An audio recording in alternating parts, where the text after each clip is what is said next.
Thank you. So hello everyone. Let me share my screen. Okay, that's here. All right. And in full screen. All right. So thanks for having me. Hello everyone. Today we're going to speak about the Gemini Interactions API, which is a new API surface to actually use and interact with the Gemini models, but not only Gemini. That's also models like Veo for videos, Lyria for music, etc. And what's interesting as well is that this new surface area, this new API is also, you can use it as well to interact with agents and different kind of agents, existing ones like the ones we released last year, Deep Research, but also custom agent based on the Intergravity harness agent.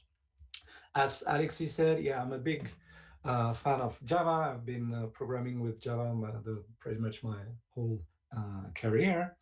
And as I often say, yeah, we don't necessarily need Python for doing machine learning, Gen AI, etc. And you can just use Java or other languages. So I'm gonna use Java here. An extra little thing I wanted to mention before going further. I'll be using the Gemini interaction SDK in Java. That it's actually not yet the official API because it's not yet part of the Google Gemini Java SDK. So instead, what I did was that I built my own library. So bear in mind that maybe at some point you should switch to the official one once it lands, hopefully in a month or two, we'll see. So two things, multimodal apps, how you can access all the interesting models, Gemini, Veo, etc., Nano Banana, and managed agents. So there's. I just have a few slides, and I'll go quickly into the code lab. But there are a few things that happened and that paved the way for the arrival of the Gemini Interactions API. Basically, when you used to interact with an LLM, it was actually a stateless experience in the sense that if you wanted to have an ongoing conversation, you had to send all over again the whole conversation. So all the hello, how are you? Oh, I'm fine. How can I help you today, etc.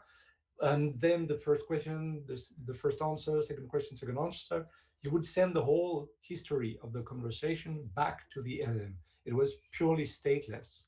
Now we're coming back to more of a classical server-side kind of interaction, in the sense that we are going to use a stateful conversation flow. You're going to send your request along with an interaction ID, a special ID that corresponds to the ongoing conversation, because the state will be kept and saved on the server side. So you won't have to send everything all over again. So that's one key thing here. The second thing I'd like to highlight is that we started with chat-based apps, which were geared towards turns. So there was always a user query, a model that would answer, then another user query, etc. So you had this back and forth between a user and a model. Okay, but this is changing for various reasons, and the Gemini Interactions API is based on steps. So a step can be a user request. Another step can also be like before a model response.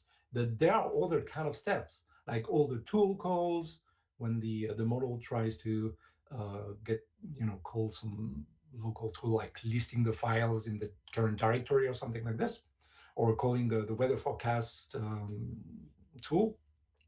But then the other thing is that things are becoming more asynchronous, or you can have tasks that are long running and you don't want to just wait for the end of that task. So instead, it's really becoming something that's more event oriented, in the sense that throughout the conversation with the model, maybe you're going to get notification kind of step that says, yeah, the report you asked for is now ready. Here is the report. So you've got this asynchronous and not turn-based approach. So the Gemini Interactions API is based on that notion of steps.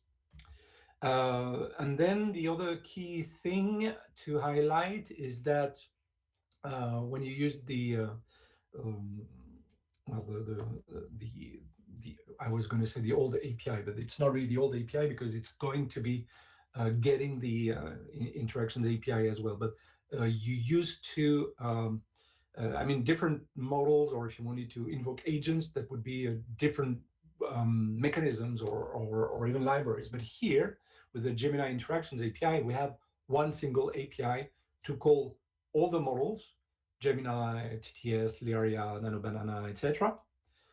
Or you can also invoke agents, and we'll see what those agents are. So this is one API surface for both model interactions and agent interactions. Speaking of agents, so last year, I think that was at the previous Google I/O that we announced and released Deep Research. So that's an agent with whom you can ask for the search on the web, etc., and preparation of a report about any topic that you want. And this is something that takes a little while, and that can take 5-10 minutes to run a deep research agent and to get the report.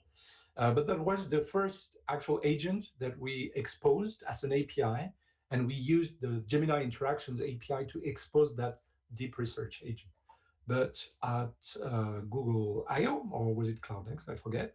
We also announced that we could interact with other kinds of agents, and in particularly agents that are derived from the anti-gravity agent itself. So instead of just, so we can still use the deep research agent, but you call that agent, which is already hosted and very specific purpose kind of agent.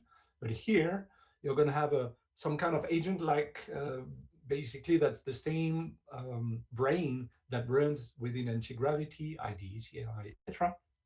And so you can ask it to do pretty much anything, even creating reports, coding, checking out a GitHub repository and do a GitHub pull request when you ask it to fix that bug, etc. You can ask it anything. And what's interesting is that Google actually hosts that agent within its managed infrastructure and offers Linux and sandbox Linux VM within which your custom agent deriving from the anti-gravity agent will run. So you don't have to worry about hosting, securing, etc. It's all handled on the cloud side, in the cloud by Google. So that's about it for the overview. So let's switch to the Code Lab.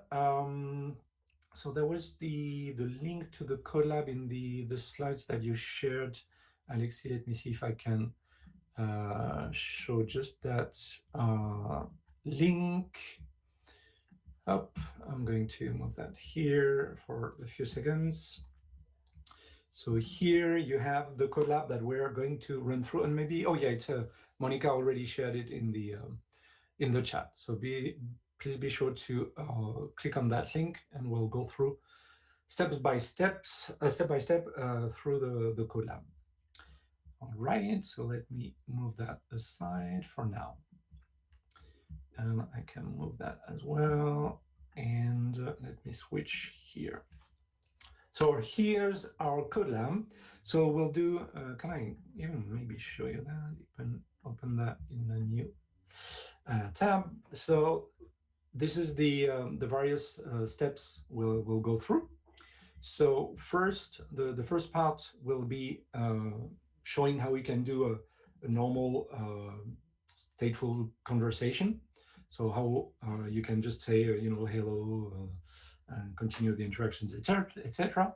Then we'll have a couple of examples where we use the new Gemini text-to-speech model, the super expressive one.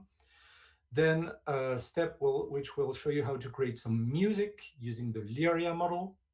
And we'll also prepare some sketch notes, just like the one I just generated here, to use Nano Banana to generate that sketch note. And then in the second part, we'll look at how to create a deep research agent and how to refine the search. Well, how to, because the deep research agent suggests a plan, but how you can collaboratively update the plan to follow a certain direction you want to give it. And then how to create custom agents, and we'll have an example of an agent that looks at a GitHub repository, analyzes it, etc. All right. So what's the interaction API? I briefly mentioned it. So that's the new API surface that we're going to use to interact with all sorts of Gemini models and agents. And it's really based on that notion of steps. So you'll have really different kind of steps. Even thoughts from the models is a thought step. The output of a model is a model output step, etc. So you have lots of different kinds of steps that you can look up when you interact with that API. And yeah, the managed agents, so the built-in one, deep research, and the custom one based on the Integravity agents.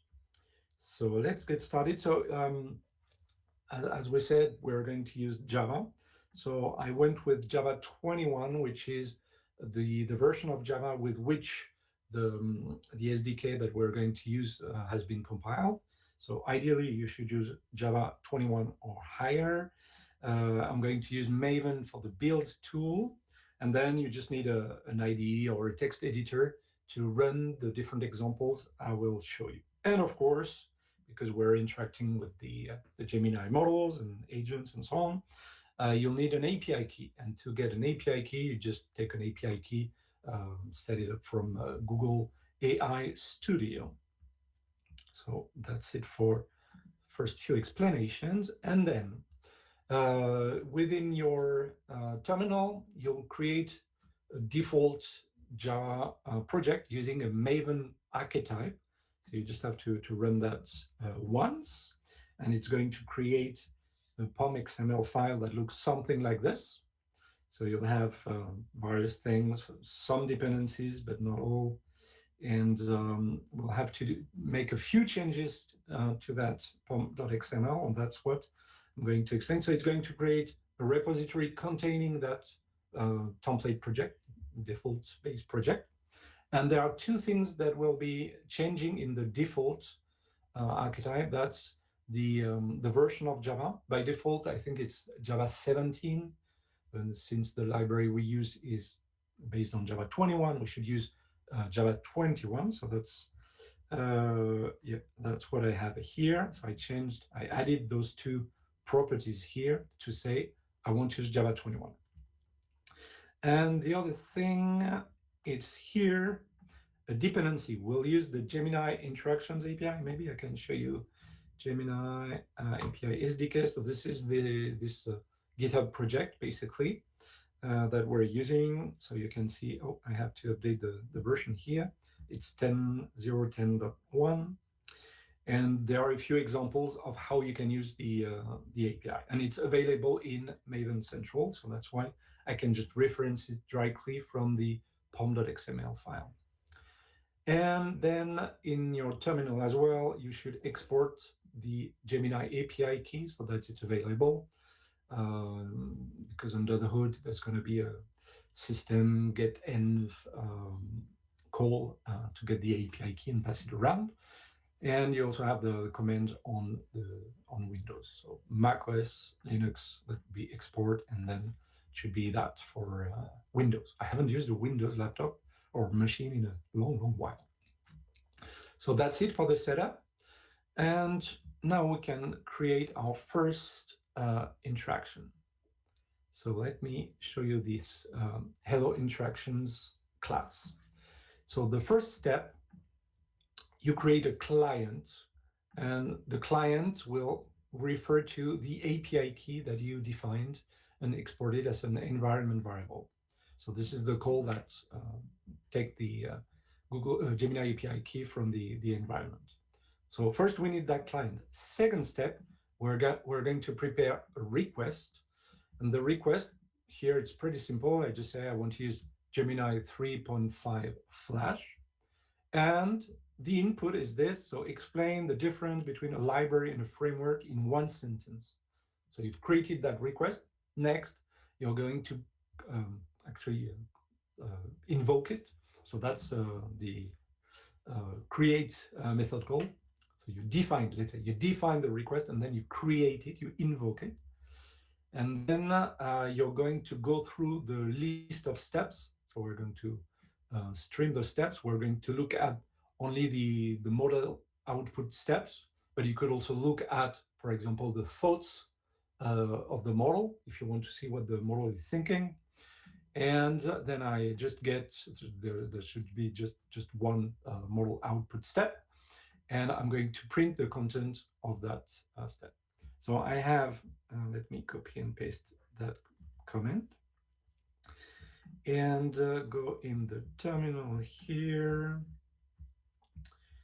All right, so I have hello interactions. Let me show you. That's just the same one that I copy and pasted. So I created here in the source main Java.com example. I copied all the examples we have in the steps, but the Colab shows or explains that you should go one after the other and create all those examples. And so that's the very same thing you saw. And here I'm going to run it. So it's compiling. And just as a reminder, so what's the difference between a library and a framework in one sentence? And the output is right here. So you get the whole object that's returned. And so I could have done dot text to get just the text. And the answer is here. So what does it say? The key difference lies in inversion of control. Your code calls a library to perform specific tasks, whereas a framework calls your code to fit into its predefined structure. So it's really just calling Gemini 3.5 Flash, but with a different API surface compared to the more classical generate content. Sorry if you're familiar with the Gemini SDK across all the languages. It's usually called generate content, and you're going to fetch the output from the generate content method. Output of the generate content method. Here, the API surface is a little bit different, right? But that's the equivalent. You create a client, you prepare a request, you invoke that request, that interaction, it's called an interaction.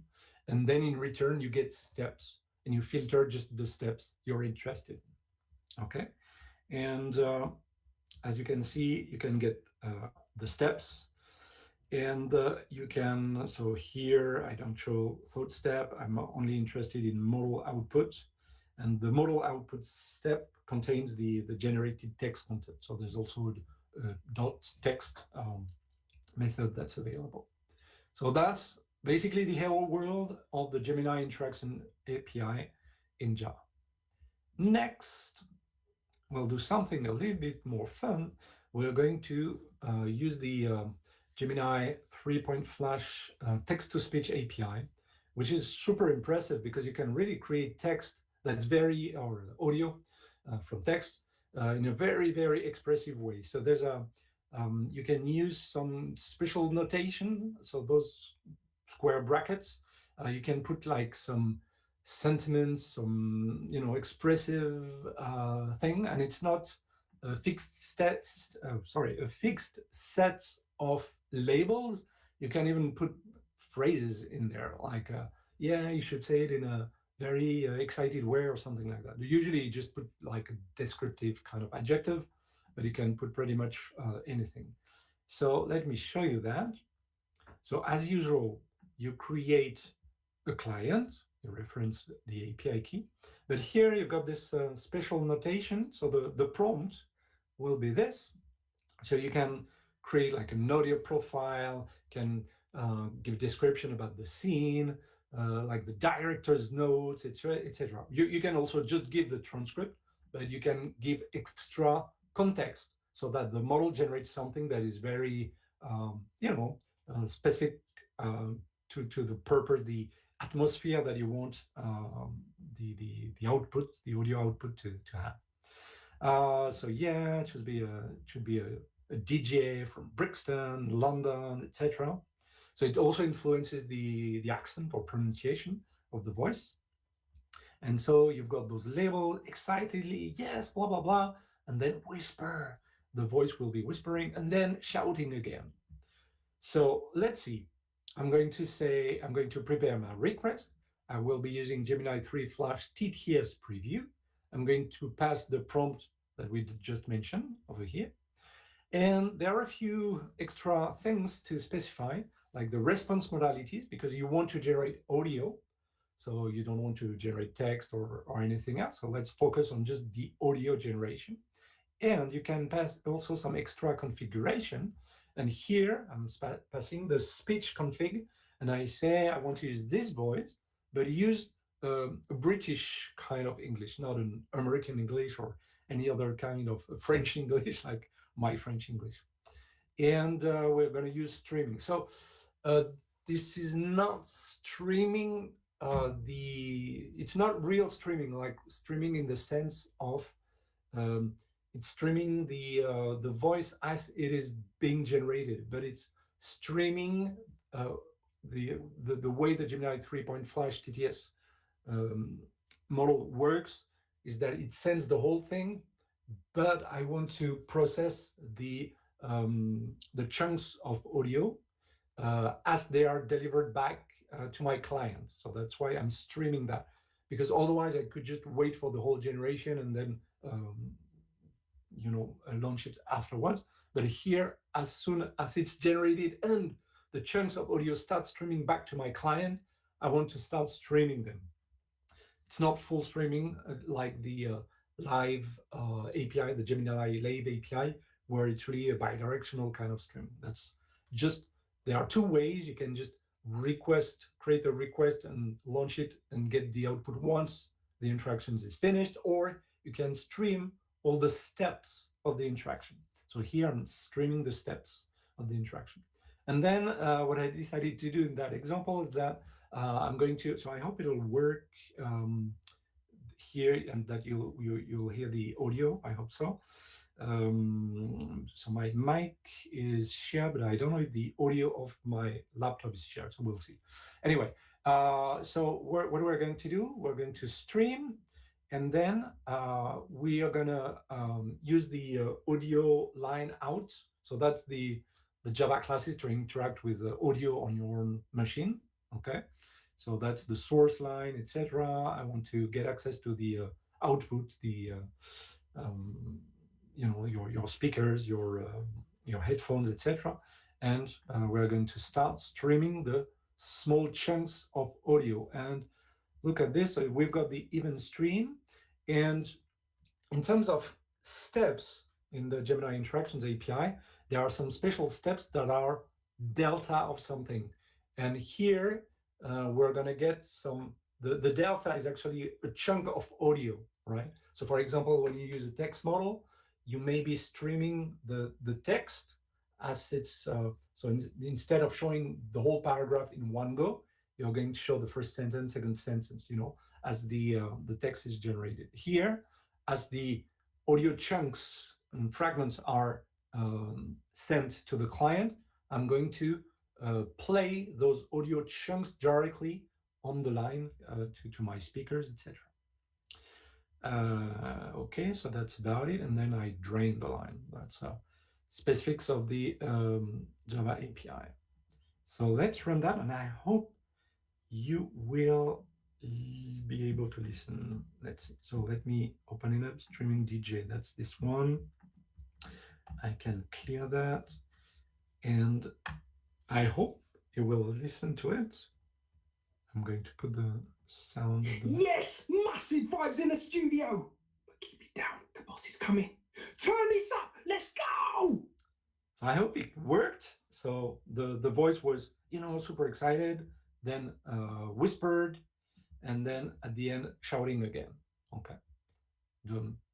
Can someone just say if it worked in the chat just to be sure? Because I wasn't sure. Yeah, it worked. Oh, awesome. Thank you, Monica. I wasn't sure. So I really like this. Honestly, it's really a great model. I mean, being able to, generate voices that are super natural sounding and with a very lots of very expressive. That's pretty cool. I'm very excited by them. And there are a bunch of different voices that you can use, different languages and accents that you can use, and that's pretty cool. And you could fake like a French person speaking English or that kind of things and so on. That's I find that pretty funny and exciting. All right, next example. So I'm staying in this audio idea. We're going to generate some song with Lyria 3. So it's pretty much similar. So again, you create a client, and then when you create the request, we're going to say we use the audio modality in output, but also the text. Normally, it should show you the text of the song, the voice that's singing. So you see, I asked for, so I'm going to use Lyria 3, the clip that generates just 30 seconds clip, but you can also use the song. I forget it's dash song preview, I guess. I forget the exact name of the model. If you want to generate a full song, here I'm just generating a 30 seconds clip. And so an uplifting rock song with acoustic guitars about coding in Java. And I want to generate the audio and the text for the words. There's something I noticed is that sometimes the lyrics are not exactly the same lyrics as the ones that are sung by the singer, but we'll see if it works this time.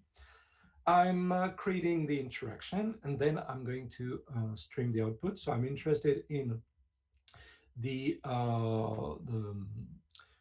model output, the text content in particular, to get the lyrics, okay? And then I'm going again through the steps to get the audio content. And this time I'm not playing it live on the audio line. I'm just saving as an MP3 file that I'm going to play. So let's run this. Let's clear the screen. Let's run it.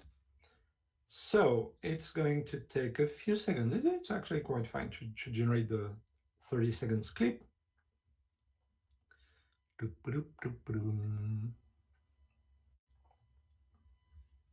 Okay, so it's supposed to be singing that. We'll see if it's the exact words or not. And I'm going to open, let me hide this because I can't see. I can't see, what is it called? It's coding song. Staring at a screen of blank gray. Gonna build a world in Java today. Writing out the public static void. Got the power of the object oriented. Got the code running clean and fast. Making something that is built to last. It's all about the Java. Yeah, all about the Java.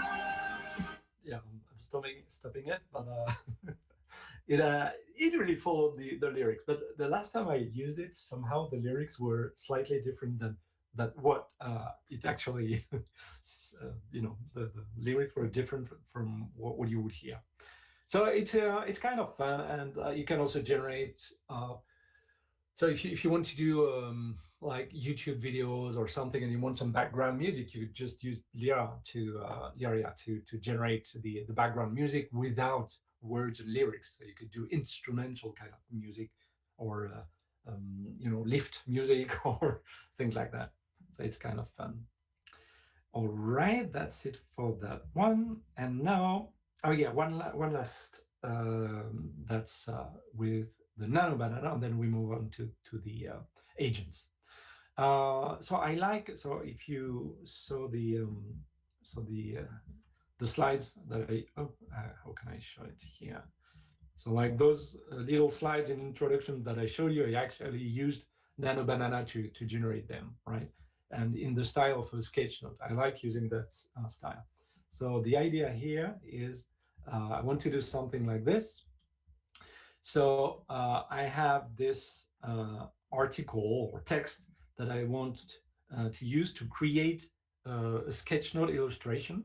So I'm talking about managed agents and how the Gemini API and Gemini Interactions API can actually use them. And I'm even going to use the Java Interactions API, the one I created. So this is my prompt. I'm going to say I want to use Nano Banana, the Pro model, Nano Banana Pro. And then here's the style I want to follow. I want to use to create a hand-drawn, handwritten sketch note, some kind of summary infographic with a pure white background about the following information, and then I pass. So it's really a reusable prompt to generate the same kind of sketch note illustrations. And I'm passing this value here by replacing this placeholder value. And this time we want to generate an image. So I just say I want the response modalities to be just image. But Nano Banana is also a chat model, so it can also generate some text. Here, I'm just interested in the output image. And as usual, we create the request, we launch it basically, and then we are going to go through the steps. I'm interested in the output steps, and inside the content of that step, I'm interested in just the image content. I want to extract just the image. Usually, well, Nano Banana can actually generate several images. We can do a series of images here. It should generate just one image. So I'll find the first one in the stream, and I'm going to save that image in a file called sketchnote.png. So let's run that. Okay, and this is the one that it had generated last time I tried. Let's run this. So this is this example, and I'm going to clear the screen and run it. So Nano Banana takes about maybe up to 30 seconds to generate the image. And let's see, so it should speak about manage agents, Gemini API, Interactions API, Gemini 3.5 Flash, and there's anti-gravity somewhere. Yeah, anti-gravity agent. So let's see if all the ingredients like containers, network, runtime show up in the resulting sketch note. Ta-da-da. Okay, and what's the name? So I said sketchnote PNG, open sketchnote PNG. Oh, it's in black and white. Interesting. Usually there's some color. Manage agents, the Gemini API. So the developer uses the Java Interactions SDK, the agents and so on. It runs in the cloud in a sandbox using the Gemini 3.5 Flash. Reason, plan, execute, use tools, the outcome, yeah, the steps. So it's a series of steps. The infrastructure, yeah, pretty much all the ingredients I gave are here. So you can create some nice little infographics. And it's time. So where's there something else I wanted to mention here? So yeah, the model output step, and inside there's the image content that I fetch and I saved in a file. Now let's move on to the last section about the agents.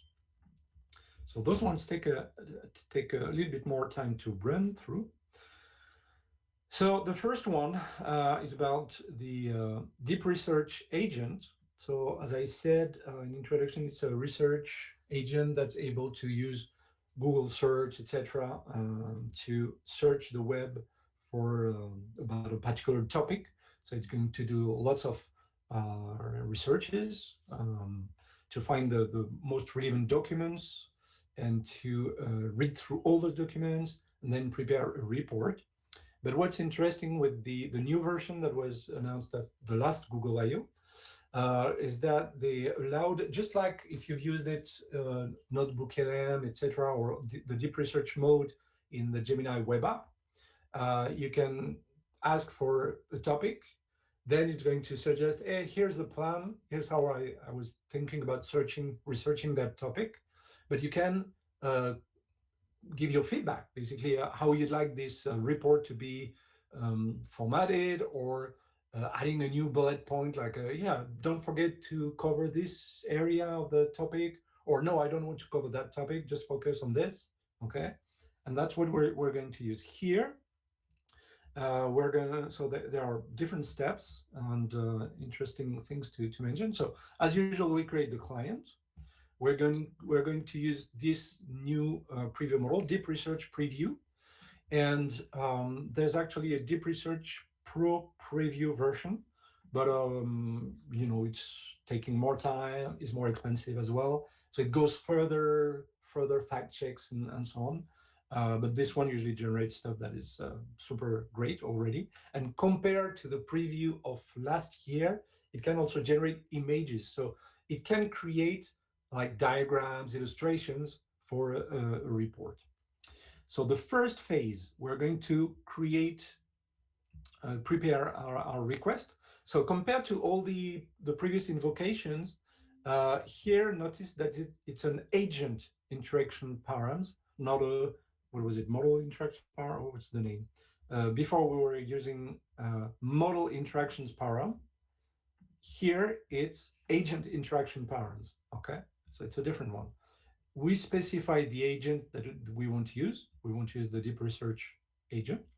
We still have the input field. So research the latest generations of Google Cloud TPU, TPU 7, TPU versus TPU 8. And we configure the deep research agent.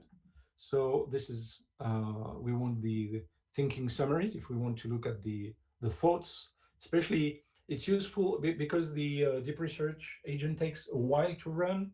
You can stream the thoughts of the agent. So I think in the example, I'm not showing the thoughts, but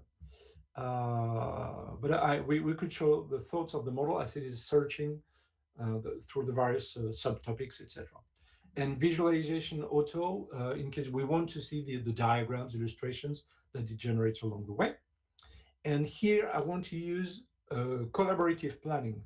So instead of launching the research right away, we have the chance to revise the plan, the search plan. The other new thing you see here is background true, because it's something that, sorry, it's something that happens in the background. So it's not a synchronous call. So it's a background task. So you have to say background true. And the other thing is store true, so that the state of that agent invocation is saved on the server side, basically. So here we prepare the request and we'll launch, we create the request. So there's a small utility method to wait for the completion of that step. And then we're going to output the plan. The plan, it will give you the plan that it wants to go through for its research. But then you're going to say, so there are two important things here. So there's this thing which says, I want to actually continue the previous interaction we had, the previous interaction that was the generation of the plan. So it's important to fetch, where is it, the plan interaction ID. It's important to fetch that ID and reuse it, okay? So that it continues the conversation, because we want to refine the plan for the research agent. Super important. And so we're going to wait for the completion, because that's where the research is going to go through. And then we're going to output, before that, we need to approve the plan, because it offers a revised plan. So you're going to approve the plan. So that's what we're doing. I think there's a, how does it work? Yeah, you just need, here.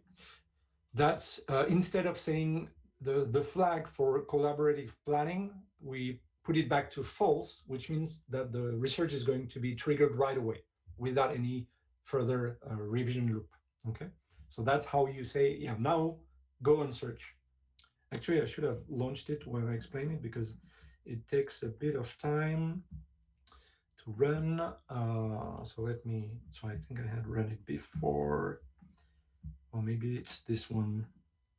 Yeah, that was this one. No, that's the other one. Okay. Collaborative research. So let's run this one. Okay, I don't need that. I'm going to reopen it here as well.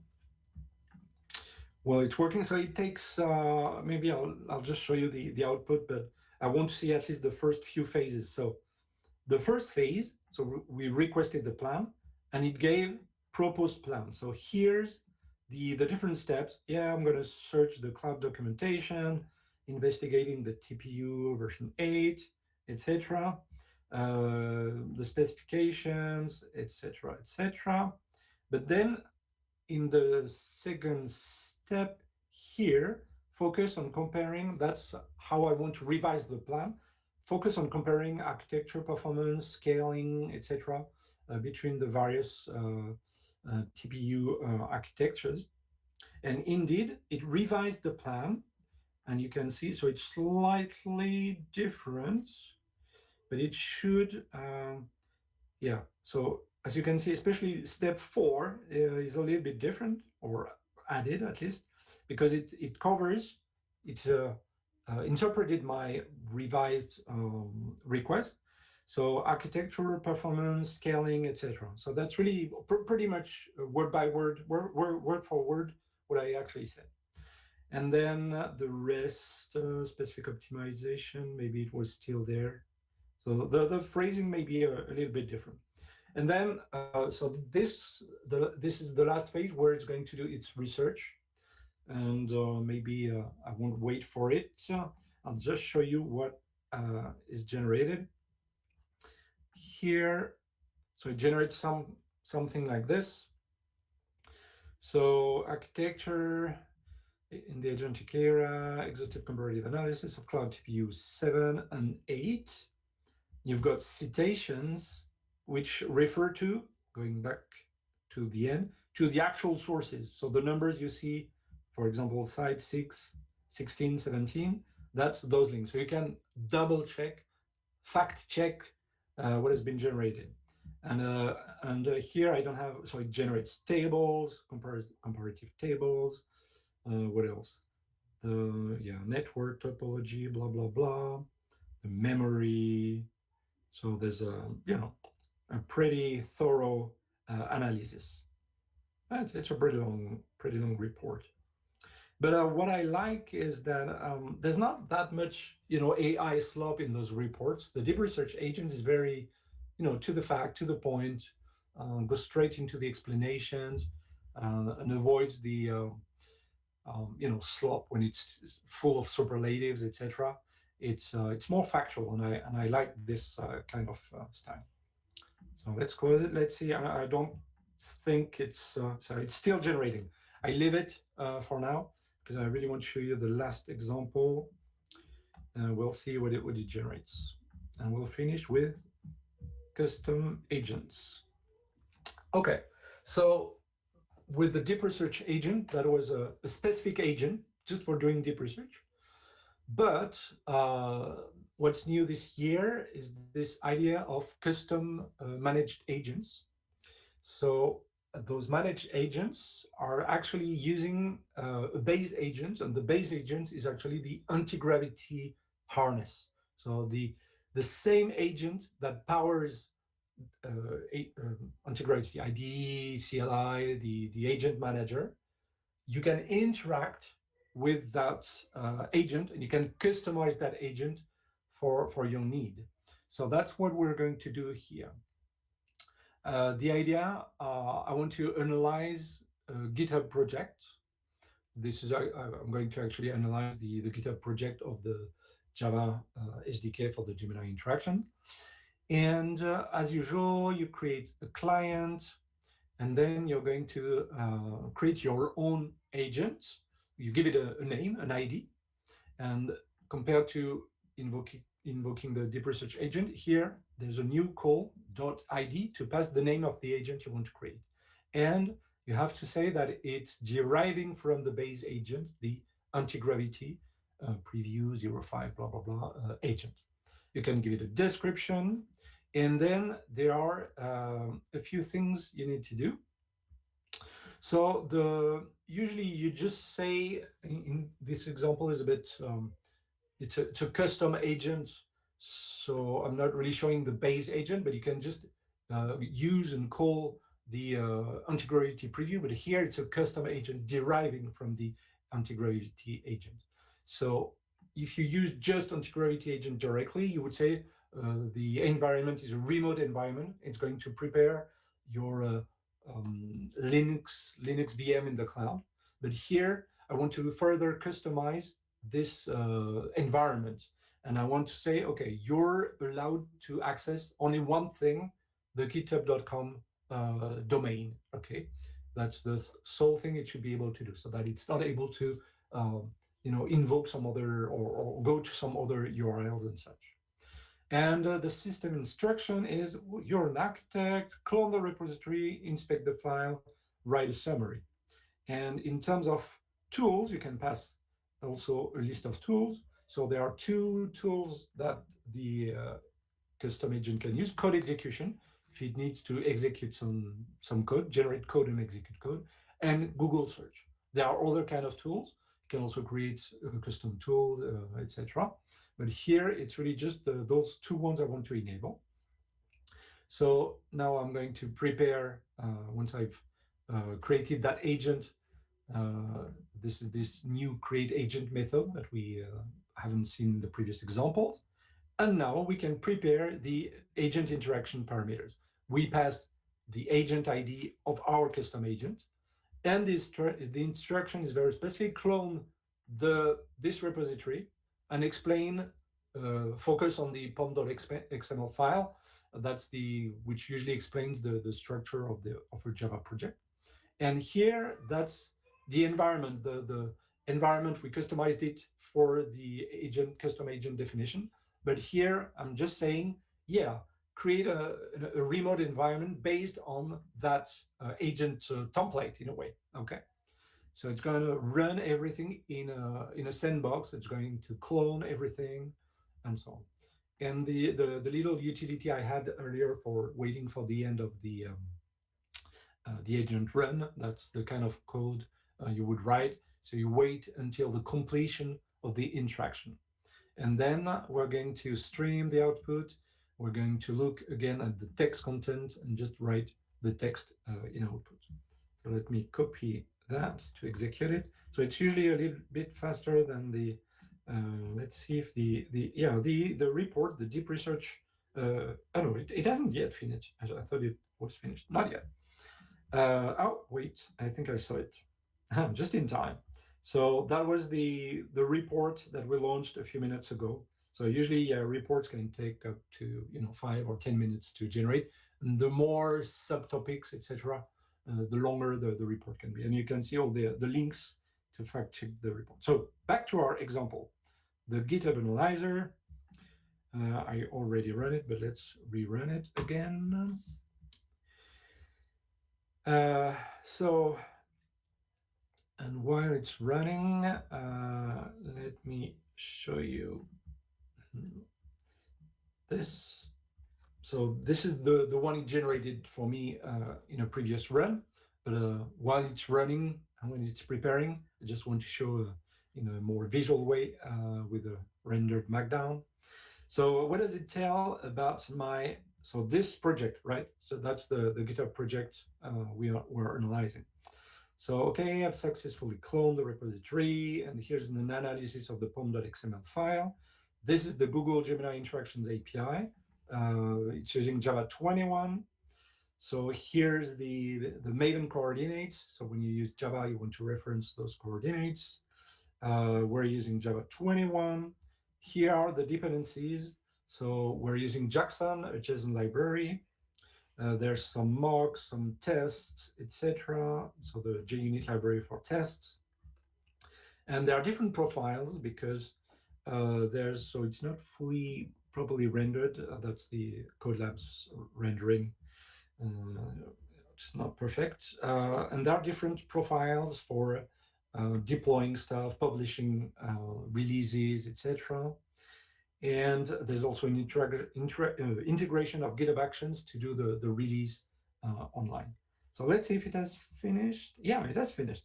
So it probably generated something pretty similar to what we saw in rendered Markdown. So it goes actually pretty fast, you know. So it's spinning up a VM in the cloud. It's fetching, cloning the GitHub repository, and then asks Gemini under the hood via anti-gravity to analyze the Pom.xml. All right, so that's about it. Congratulations. I hope you'll find some time to go through these steps on your own, creating your own custom agent, interacting with the deep research agent, and have fun with the Gemini Interactions API. Whew. Right, questions? Actually, there's quite a few questions in the Yeah. Q&A section already. So Okay, let me see. thank you, Guillaume. If you could stop presenting, I'll share Yeah. a couple of slides. And while I do that, maybe you can review the questions and, Yeah. and take a stab at those in a second. So thank you very much. I think this covered a lot of ground.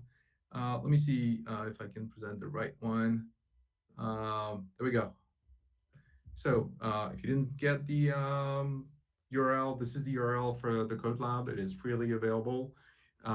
Guillaume, I think there are questions about cost of running this. Maybe you can take that on if you have an idea. And probably you've covered a lot of ground, so not everything is the same cost.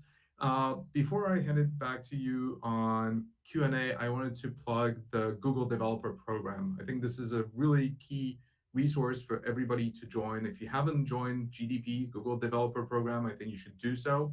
And the reason is because really it's a front door for everything Google, not just Google Cloud. In fact, it's obviously Google Cloud and Gemini and all the APIs, but it actually knows the code labs you've looked at, you've gone through. It knows what your interests are, and it will suggest the right content, whether it's code labs or articles. And it will also give you a really nice consolidated view of your activities on the Google Cloud Console, on Firebase Console, on different surfaces that Google has to offer. So if you'd like to join, I think you should simply go to builders.google. Yes, that's a URL, builders.google. There's a free tier, and it covers everything I've just described. There are also paid tiers if you're interested to get credits to go through Code Labs. But there are actually free credits every month in the free tier to go through Quick Labs. And in the future, there might be also credits to go through regular Code Labs as well across all of Google technologies. Also, if you're a, say, AI Pro or Ultra subscriber, you get additional benefits from that in the form of Google Cloud credits. So go and join Google Developer Program at builders.google. Next week, we'll have Daniela back. And Daniela will talk about building rich agentic interfaces with ADK and A2UI. I think this is going to be a lot of fun. Another really recent set of technologies. So we're really doing bleeding edge here. Hopefully this is interesting. Hopefully it's useful and applicable to what you're all interested in building. So with that, let me hand it over back to Guillaume, maybe to answer a few questions. Thank you. So Bazzy, and then it posted to a website. So I think there was we were already covering the reports, etc. No, here it's not posting directly to a website. That would be up to you to fetch the output of the agent interaction and do whatever you want with it, right? So maybe you would integrate that as a library within your application, and then your application would render the output or something like this. Although, for example, if you use a custom agent, maybe your custom agent could also push the generated report somewhere. That's also a possibility. Is each one of those tabs an app? I'm not sure I understand it because It's really the library here that we're using, right? So it's not a full-blown application. Are the managed agent outputs already predicted, filtered by model armor or similar? That's a good question. I don't think it goes through model armor, but there's always the safety filters and such of the underlying Gemini API. So I guess that if you're asking for building a bomb or something, hopefully that would be filtered. Blah blah blah. We have good network. No. So would like to know if you are using any prompt engineering techniques for the prompts, chain of thought, context-based reasoning, etc. Thanks. A question from Ramza. So for example, for the nano banana interaction, for creating sketch notes, I like to reuse the same kind of visual style. So I actually have sometimes some prompts that I'm reusing if I know they worked well, or for example, when I want to create summaries, instead of being very structured and asking an agent to do this and that while doing a summary. I noticed that asking a more general question, prepare a summary of that article, works better in terms of what's generated. But if you want more structure, then you would probably tailor a prompt for the specific structure that you're interested in. But otherwise, regarding chain of thought, etc., context-based reasoning, and so on, what's interesting is that the models are, or especially the agents are uh, doing. I mean, the chain of thought is now really integrated directly inside the reasoning of the models. So all the thoughts the models go through, etc. That's actually an implementation of chain of thought, and the agents also figure out their way around, like what should they do next. For example, if they launch the tool, it fails, there's an error message, then it's going to investigate and actually oh, there's an error, so let's see how I can fix it, etc. So it's going through itself this kind of reasoning loop. When I generated lyrics, can you update those to update audio output from lyric? I haven't tried that. I think it's possible to continue the conversation so that you tweak it. And I think it's also possible to propose your own lyrics so that it sings what you want it to sing. Hey, Guillaume. Yeah. We're at time, but if Okay. you have a few extra minutes, there's some really nice questions. So can we take more? Yeah, I'm happy to take. All right, let's do that. Okay. Thanks. So, is it possible? So, question from Pablo: is it possible to mix the Google ADK with the Interactions API? How does ADK memory system is affected by the mix when possible? So, currently, there is no direct interaction between ADK and the Interactions API. That said, from your own custom ADK agent, you could very well call the Gemini Interactions API. So it's just it's not directly integrated, but you could do it on your own, basically. But otherwise, yeah, there's no direct interaction. So it means that there wouldn't be any like impact on the memory management, etc., because that would be two different kind of conversations. Are Lyria, question from Bazi, are Lyria and Flow credits being offered here? No, I don't think so. Indeed, for Lyria, you have to have an API key that has a paid API key, not a free one, I think. But yeah, I'm not 100% sure how it works with regards to the credits. Manunath, as AI agents become more autonomous, while what engineering principles will remain essential for ensuring reliability, safety, and user trust? Wow, that's a wide range of. I think it's a good one. Not technical, but more far-reaching. I think we'll.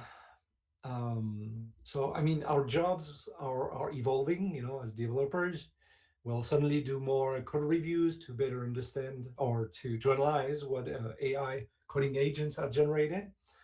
So we should pay more attention to code reviews and the quality and the time we spend on code reviews, especially because AI coding agents can generate slop as well, and not just in text, but also in code.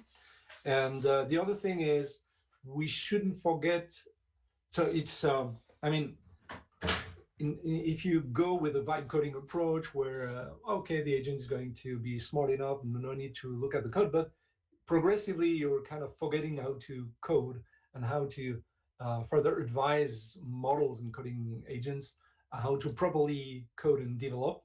So in that case, you should spend time reviewing, of course, but also investigate what are the best ways to do something, because coding agents, as smart as they are not necessarily as creative in the ways they solve problems. Okay. None you're done. Do we have cost benefit analysis for using interactions API? Only the request that's needed versus the current way of sending the payload, just history plus current request. So for that part, um, I mean, it's just that it's handled on the server side, so you don't have to send again everything. And also under the hood, there's this notion of cached content. So honestly, it shouldn't change anything compared to what you've been doing with the Gemini SDK compared to using the interaction API. So it's more that it's easier to handle because the state is kept on the server side. Yeah, I answered it. Bazi, can I put this code into a cloud terminal? Yeah, so initially I wanted to show this workshop using Cloud Shell within the Google Cloud Console. And then I realized this morning that I had two examples that were about audio, so text to speech and Lyria music. But that means that, I can't play the music when I'm in Cloud Shell. So yeah, you can do that in the cloud, but you won't necessarily get the audio output. Can we share project at the BLS platform? Not sure what it is, but I mean so all the code snippets are in the code lab. The Gemini Interactions API, the Java SDK also has several examples. So feel free to take those examples and do something about them. Couple of questions from Marianne. Is the deep research agent the same one as Gemini chat deep research option on the web? Well, basically, it's indeed using the same. It's the same thing under the hood, yeah. So it's just a different surface area to interact with it, and this time that means you, as a developer, you're able to interact with the deep research agent on your own directly, rather than relying on the web interface of either the Gemini web app, or it's also what's integrated nowadays in Notebook AI, but that's the same thing. And the second part of the question, does the Interactions API also support zero data retention for production use and customers who care about that?